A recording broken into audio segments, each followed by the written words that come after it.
Hello, and welcome to another episode of The Well-Appointed Mystic. This is going to be my October wrap-up and my tarot plans for November. Normally, this would be done in a very different way, at least for me. I'm feeling very disjointed, a little stressed out, a little, October whizzed past me way faster than I thought it was going to. I've been trying, I wouldn't say that I have a lot going on. It's sort of kind of the combination of not having as much as I need to and trying to make work for myself so that I can generate more money, and because I run my own business and sales have been really down in October, so I have basically spent the month trying to create new product that maybe people might want to buy and doing sales and newsletters and all this kind of stuff. So it's been like a stressful busy, not I've had lots and lots of requests for things from other people like you would at a normal job. And so it's just left me feeling really out of sorts. So I went into October with all of the best intentions, and things didn't pan out the way that I'd hoped. So I am drinking some soul-soothing pumpkin spice coffee. I hope you have something lovely to drink as well. And I will just sort of go through, and maybe this will make other people feel better about those weeks or months where things that you'd hoped to accomplish didn't really get accomplished. And I'm going to start with my tarot reading. This was the first month that I had picked a different deck for each week. Normally I pick one deck for the entire month and focus on just working with that one tarot deck and one oracle deck. But for October, because it's spooky season and I wanted to play with all my kind night themed, decks, you all know what I'm talking about, right? Like all of the decks that have this sort of spooky Halloween, dark vibes, like all that kind of stuff. I wanted to be able to play with all of those, and I was having a hard time making a decision between just focusing on one deck. So I said, fine, this month we're going to do a deck a week. I picked an oracle and a tarot. I talked about it in a previous video, but I'm going to give you a rundown of sort of how it all panned out for me very quickly. If you want longer videos about any of the pairings or anything like that, please leave a note in the comments. I would be happy to go into more detail, but I don't want to make a video that's like 4.5 hours long. So the decks that I picked, and my notebook is just here. This is going to be in a separate video, my October to November planning scenario, but it's here because it has the list of decks that I used. And then how I combine them. And what ended up happening was for week 1, I focused on the Anima, is that how I did it? The Anima Mundi deck with the Urban Crow Oracle. Week 2 was the Guardians of the Night Tarot with the Nocturna Oracle. So it was kind of like a flip-flop that week between the two decks. And I'll go through them quickly. Then week 3, I did Oak, Ash, and Thorn with the Mushroom Oracle. And then the last kind of week and a half was focused on the Everyday Witch, which I combined with the Seasons of the Witch Samhain. I had originally said I was going to use the Green Witch Oracle, but I ended up using the Samhain deck just to kind of keep in the spirit of the holidays. And it is actually the first time I have actually used that deck. Because I sort of missed the window last year when I got it. So this was sort of my first experience, and I really only used it for about a week and a half. So not super in-depth readings or anything. This is my Jinxie coffee mug. It used to be a coffee shop in Chicago in my old neighborhood, and I loved it. Missed them very much. So the first week I used the Anima Mundi with the Urban Crow Tarot Oracle, and this was the first time I had really used MJ Cullinan's decks. I think I said in my previous video about this that I've never been a big fan of her art style. Please don't come for me. I know some people just love it, but for me, some of the card images feel like too photoshopped, too smushed, you know, like somebody used the smush tool or something in Photoshop. So it was one of those decks that I'd kind of, like her decks, I want to like them, I really do, but I had never been sure. This experiment using them, in this case with Megan Wire-Whedon's Anima Mundi, was an interesting combination, and it ended up working out really well for me. So I ended up really, look at the birds going in the different directions, with displacement and the Knight of Swords like going in the wrong direction. I think it's very cool. So this is what happened. Like I ended up getting some combinations that really, you know, magician with preparation, like they really worked together for me. And I had a much better appreciation for MJ's work. I really did enjoy the guidebooks as well, which I was surprised about. So, oh, look at this little guy. He's so cute. But yeah, so this was my first week combo, and did mostly just a 1 tarot, 1 oracle each day, to sort of get my energy and just sort of a little download for the day. And I ended up really enjoying these, to the point where when I had to switch each week for a new deck, I was sad to not be working with this combination. So from that perspective, I felt like that's always a good sign when you're like, oh, I want to work with these for longer. Like I'm really enjoying them. So luckily I went from working with Megan's deck and MJ's deck to Megan's deck and MJ's deck, just reversed, which, you know, is a little amusing, but it was fun to do. So instead of just pairing MJ's deck, her oracle and her tarot, this combination I felt worked better or differently, because there's a real quietness to the Nocturna oracle, that is a kind of a nice offset to how the like, I don't want to say busier, but there's just like more things in the images in Guardians of the Night. And again, this was a case, so my deck is trimmed. I have not done the edges yet, but I trimmed the borders off, and for me this really helped with this deck. One, it's one of those larger Hay House decks, so it's very hard for me to hold on. So now trimmed, it's almost the size of like a standard tarot deck. Just left the thing on the bottom. But like what ended up happening is just the quietness of these images mixed with like a lot more going on here. I don't think I could have mixed 2 MJ decks side by side. I think it would have been too busy. Just too much going on. But again, to my point, I had not really appreciated MJ's decks before, but working with it like this, I had a lot more appreciation for it. Again, I really liked the guidebook.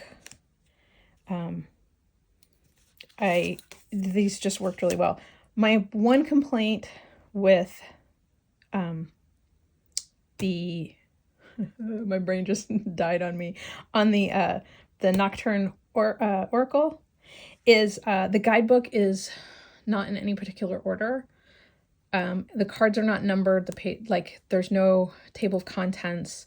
So there's a lot of hunting and pecking for the sort of the information. I would absolutely love a revised edition of this deck with a slightly updated guidebook with just either adding numbers to these, a couple keywords, because they're so simple and quiet, that I think just adding a couple little keywords here and a number so that they'd be easier to find in the guidebook, or just put the guidebook in alphabetical order. That would work too. You don't have to put a number on, but just that was my one, like the thing that sort of stalled me out a little bit. But I was surprised at how well these work together and how much I liked the Guardians of the Night, much more than I thought I was going to. And I think, again, trimming the borders off also helped make it a little bit clearer focus. So in the end, I really liked this combination. I was surprised at how much it delighted me, and gave me very good messages, good readings. It's just it was just a lovely combo. If you haven't tried it, I recommend it. So that was week 2. And again, it was MJ Cullinan's Guardians of the Night and Megan Wire-Whedon's Nocturne Oracle. So that was week 2.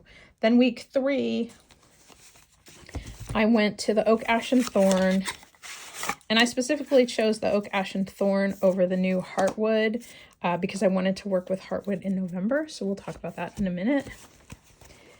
And I combined it with the Mushroom Oracle, which I know probably seems a little, a little odd since this is very illustrative, but I think the color schemes really work together, and just they balance somehow. I think maybe the borders help a little bit in this case, but in this week, I do think that I did more of a reading with release, embrace, energy kind of a thing. And it worked really well with these. I think the introduction of human figures with the animals here really added something. And since this was the mushroom deck, there weren't a lot of animals in here. So it wasn't like animals all the way down, turtles all the way down. But yeah, it just ended up really working for me. I really enjoyed this combo as well. This one was, I found a bit hard hitting, which is surprising. I know that, you look at these beautiful, sweet little images, but they definitely kind of hit at the heart of some matters for me. So, your mileage may vary, but I did find it really interesting that these really kind of worked well together, and I was pleased to see that the artwork all kind of hung together.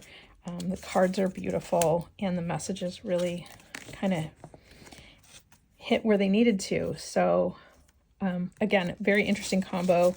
And I got to the end of the week and I was sad to put these aside, so each of these weeks had been really helpful and really appealing to me.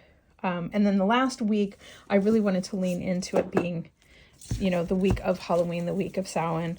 And so I used a deck that I think of as sort of playfully Halloween, which is the Everyday Witch, and then mixed it with the Seasons of the Witch Samhain edition. And what was surprising to me is I've used a couple of the other Seasons of the Witch decks, and the poetry at the bottom, or the little message at the bottom on the other decks, is a little less, I want to say esoteric, but I'm not entirely sure that's the word I mean. These are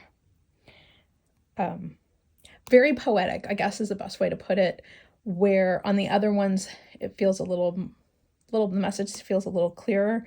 I do agree with the comments a lot of people have said, which is that they would prefer that the Seasons of the Witch leave the poetry in the guidebook and put the keywords here. I'm in the case of this one, yes, because these are a little complicated, a little verbose. And then when I go into the guidebook and I read about it and I read the keywords, they don't always go together. Do you know what I mean? So, but honestly, I can't say that these two decks look good together. And these together really went to the jugular. Like, there was no messing around. This was definitely poking at some emotional stuff that I needed to deal with. Have I dealt with it yet? Not really, but you know what I mean? Like, it's definitely keeps reminding me of the things that I need to sort of embrace. Look at that 8 of Cups and Journey. That's pretty cool. But, it was a good experiment. This is the deck, this deck combination, because it's been so, like, poking me with a stick kind of thing, I'll be glad to put these away. Today is actually Samhain, Halloween, the 31st. So today's reading will be the last with this deck, and I tend to try to do like a thank you final message, for the month with my deck. So I have not done that reading yet today. It's been one of those kind of days. So at the beginning of the month, I had been reading, I think, a couple different books. I've been reading them digitally, so I don't have them to show you. But one of them was I started reading Chronically Magical. I'll put a picture right here. And it's a book that is about people with chronic illnesses involved in magical work, in spiritual, in our world. And it's been interesting. I think I was hoping for more content about sort of how people work around certain things. At the point I'm in the book, there's been more of just sort of a do what you can, and it's your practice. Nobody can tell you what you should or shouldn't be doing. And it's, basically like, your spirit guides, the goddess, whomever you're working with, isn't going to look down on you because you're not feeling well and can't do a full-blown ritual or that kind of thing. So it's been interesting, and I think that it's definitely a book that we need out there in the world. It didn't really give me what I was hoping for. Like, as someone who is asthmatic, I was really hoping for like suggestions for things to do for cleansing that isn't burning herbs or burning candles and that kind of thing, because I can't really do it. I mean, like, I have this lovely candle here and I just get to look at it because I can't burn it because it'll get me all choked up. Taking a sip of tea or coffee. So yeah, those types of things. Like, are there like suggestions for people who have other sort of ailments? Like, I have a lot of friends who are dealing with chronic fatigue syndrome, and they definitely have to concentrate on how much energy they can expend on a given day. They only have so many spoons in their drawer, kind of a thing. And they have to make those life decisions every day of like, am I going to do the laundry or am I going to do a card reading, and those types of things. So it's like those decisions, so it's, some of the stuff in the book is a little bit, and I think people say this a lot with other sort of, I hate to say it, but like self-help books, is like giving you someone writing it down on paper that gives you permission to do the thing that you wanted to do or needed to do anyway. And so I think that some of the Chronically Magic book has that same componentry, which is just like, the road is hard for all of us. It's harder for some people than others, and you have permission to do things your own way, which is great, and I love that. But I'm not getting as much out of the book as I was hoping for. So anyway, and the other book that I was reading, what else was I reading? I'm still working on my astrology. So it's interesting. I had a conversation. I have one tarot witchy friend that lives nearby, and we meet up about once a month. And she and I were talking about, she was like, oh, I'm interested in learning more about pendulums. And I said, oh, great, I have a book I can give you. And then we started talking about like potentially doing some sort of, a different topic sort of book club for next year, where like maybe we both read the pendulum book for January, and then maybe we read astrology book for February, and that kind of thing, to just, basically have some accountability to actually finish these books, because I have checked the 2 books out on astrology from the library. Wait, I'll just bring them here. Magic. So the 2 books that I checked out from the library, not hard-hitting books at all, but they just have, my bookmark was a coaster. But I'm just going through, and they just have sort of general information about each of the signs, how it relates in relationships, career, and then they have crystal and oil associations with it, which I thought was really interesting and was really why I picked this particular book up. So I've just been going through, taking notes for each sign. And then I think once I get through it, it goes through the planets, and a few other, and like some information on the houses. So it's really super general, but basically it's all content. You know, like so every page I'm taking notes. So it's a bit more of a process for me. Like I really need to sit down for a half an hour to an hour, and do a chapter or two to get through it. And then this book has kind of a similar thing. It goes through each sign, with some information. I like this. You feel most passionate and in flow when these things are happening. You feel most drained and unfulfilled. Oops, it's not even in frame. And unfulfilled when these things occur, which I think is a really interesting way to sort of approach this. And again, there's 2 pages for each sign, and then it sort of dips into rising signs.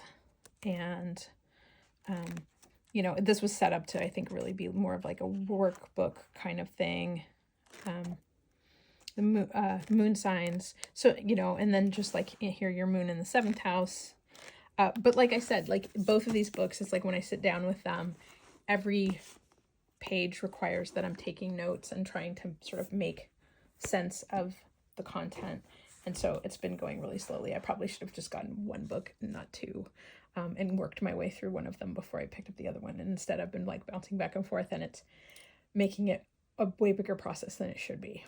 So my goal then for November is to finish both the Chronically Magic and these 2 books and get them back to the library before they like take my library card away, because I have I've had the books pretty much for like a month and a half, 2 months, something like that. I had to actually go into the library and have them check the book back out because it wouldn't let me renew it anymore. Like, that's how bad it got. So, so as I said at the beginning of the video, I have had kind of a rough month, and I wouldn't say like nothing terrible happened. I wasn't in a car accident. Nobody died. Well, not to me specifically. I did go to a funeral though. But you know, like, it's just one of those things where it's like, my finances have been really rough. Sales have been rough.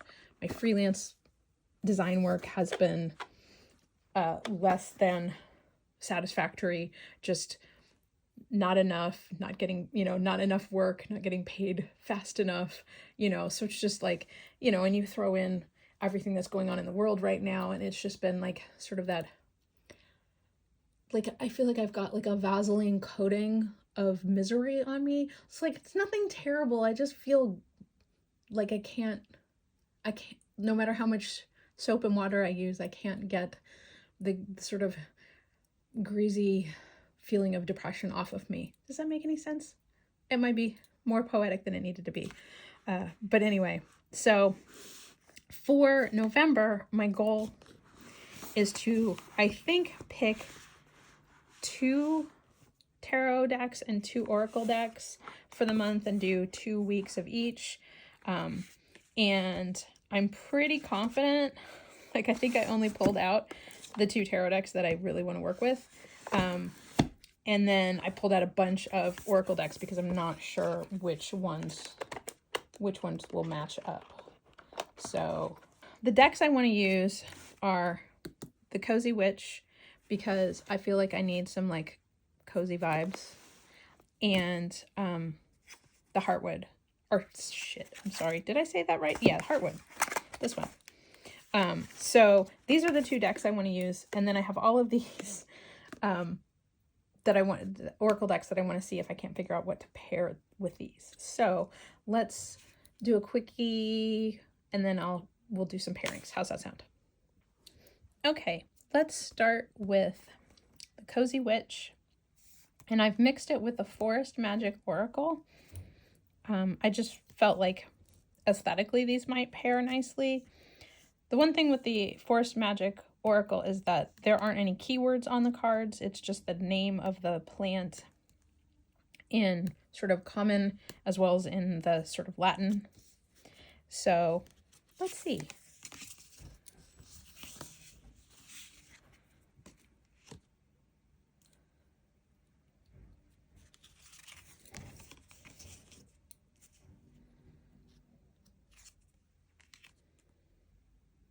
mean, I definitely think that because I'm not as familiar with what the associations are necessarily with everything. I know basil is protection. So, I don't know, it might work. Some of these I might have to definitely like look up because I don't necessarily know all of the associations. I'm feeling sort of tepid on this. I really like the aesthetics of these cards, but interesting. Broom. Huh.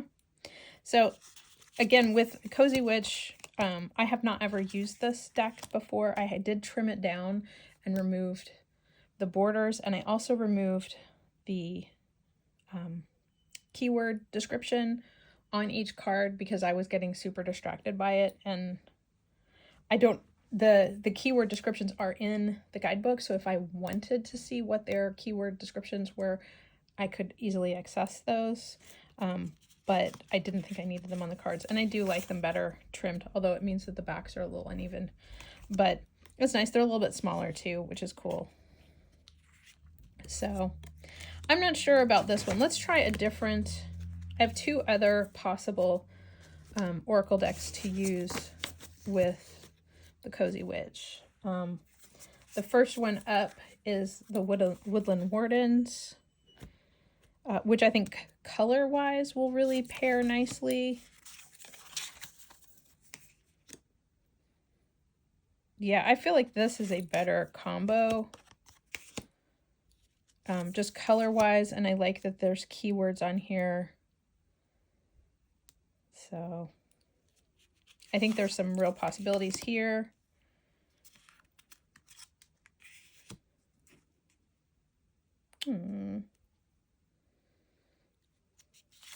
So what do you guys think? Do you think that this is a good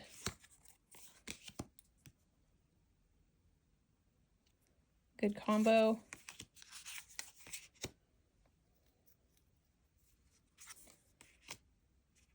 Huh. Stagnation. I keep putting these in the wrong pile. I don't know, I think this one has some possibility, and I think these cards are all upside down, backwards, sideways. Don't we all do this? Like, anyway. Okay, so let's try the last one, which is, what is this called? Thistledown. Why can I not remember any of the Stephanie Burrows deck names? I don't know why. Just they don't stick in my head for some reason. I love this. This might be. Oh, that actually is a nice combo. King of Wands, re-energize, and the Moon. Okay, I think I found my winner. I think I like this combo the best. So, the Seven of Pentacles, making space, and Temperance. Yes, I think these, for whatever reason, I just think that they're jiving better than I was expecting. Two of Swords moving forward.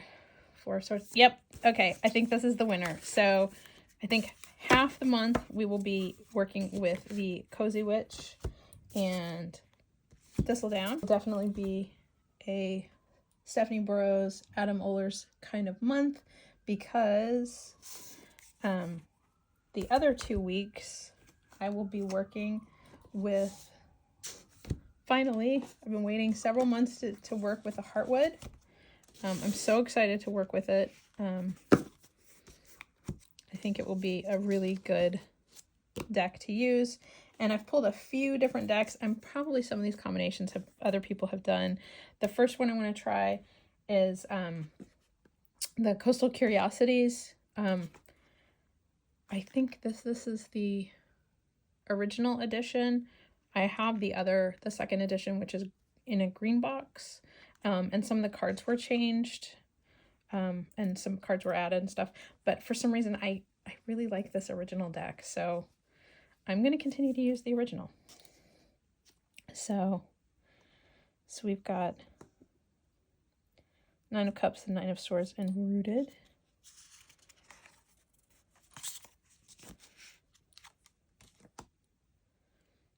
The Eight of Cups, the Ten of Swords, and Lively.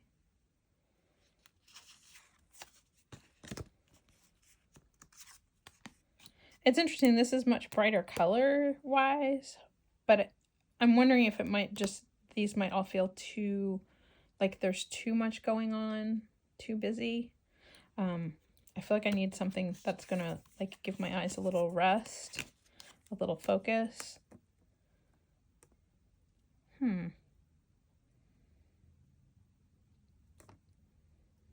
It's got possibilities. Oh look, the books here say Oak, Ash, and Thorn and Smoke, Ash, and Embers. That's really sweet. So, I don't know. Okay, I'm going to think about this one. I really like this deck and I use it a lot. But maybe this isn't the perfect match. I have a feeling, and if you've seen any of my other videos, you'll get this. The Green Witch Oracle deck, which I initially poo-pooed. It's this one. I originally poo-pooed because I didn't quite get like this sort of organization, and there's like maybe 1 or 2 herbs and like 1 or 2 gemstones and then some weather. I just like didn't, but I have used it a couple of times this year and I really like it. I like the messaging. I like the keywords. I like what it adds to readings. And so I have had to revise my opinion. So, but I think that this might be a good, because it's got the same type of illustrative style, but it's a little like there's more white space. So I just feel like it's going to give my eyes a place to rest. So the Four of Cups, Remembrance, King of Swords. I think that this might be the pairing that I go with. Three of Cups, Spring, Rebuilding, Awakening, and Rebirth, and the Ace of Wands. Yeah, again, it's sometimes it's just like feeling like the cards are talking to each other as well as to me. The Two of Cups, Protection, Banishing Negativity, and the Two of Wands, I'm sorry. Yeah. I think there's something here. Yep. I feel pretty good about this combo. I have 2 others that we can look at just to make sure, but I do think that this is probably the best option, the Green Witch. So I have the edges of this table are ridiculous. There's so much crap up here. So I was potentially thinking the Green Witch Oracle, which is the Sherilyn Darcy deck. But for whatever reason, whenever this Cauliflower card comes up, I'm like, nope, no, I'm on second thought, maybe not. Let's see. So, Home, Hope, and the Five of Wands.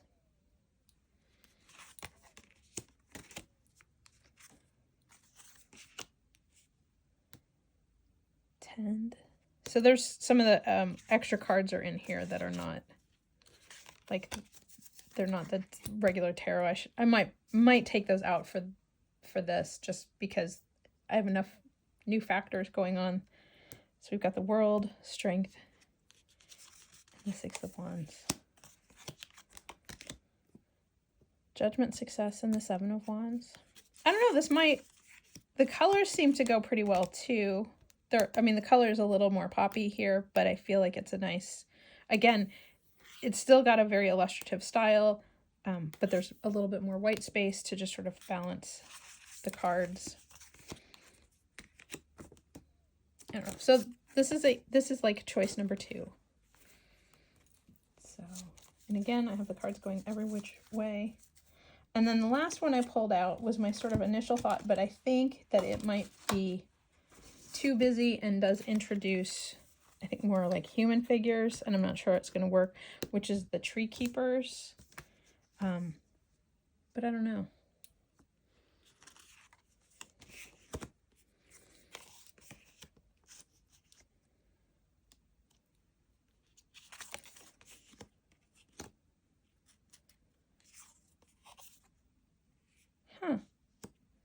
there's something to this. I mean, the Tower with the Keeper of Solitude and the Page of Wands. It's telling an interesting story. So there is some possibility there. I just think these cards are so beautiful. I feel like maybe a simpler, like mixing them with a simpler tarot might be a better option, or just using them by themselves as like a separate reading. I really want to work with these soon, but maybe not this month. So, all right. I feel pretty confident going forward that for November, I will be working with the Thistledown and the Green Witch's Oracle deck. And this is the one by, let's see, Aaron Murphy Hiscock. Hiscock is how you say that?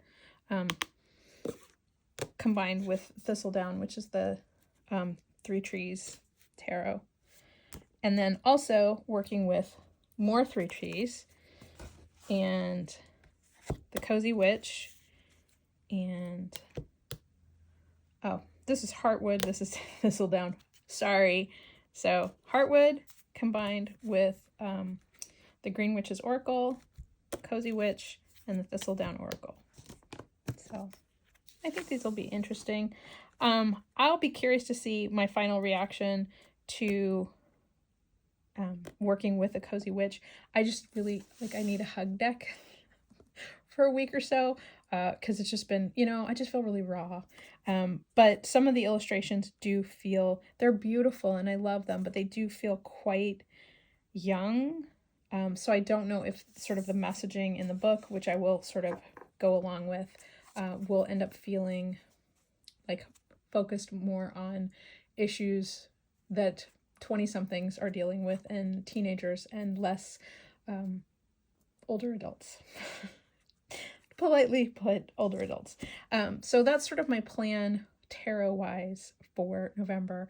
I will be traveling the first week of November, so I think I might, just for convenience sake, go with the Thistledown and the Cozy Witch because they're smaller and will be more portable for the first 2 weeks. And then for the last 2 weeks, I will work with the Heartwood and the Green Witch's Oracle deck. So those are my plans. Thanks for watching this extremely long video. I apologize. Hopefully I will be more succinct in the future. Please do all those things that YouTube loves, like, subscribe, leave a comment, do all those things. Links to all the decks that are currently available will be linked in the description below. Thanks so much for watching, and I'll talk to you again soon. Bye.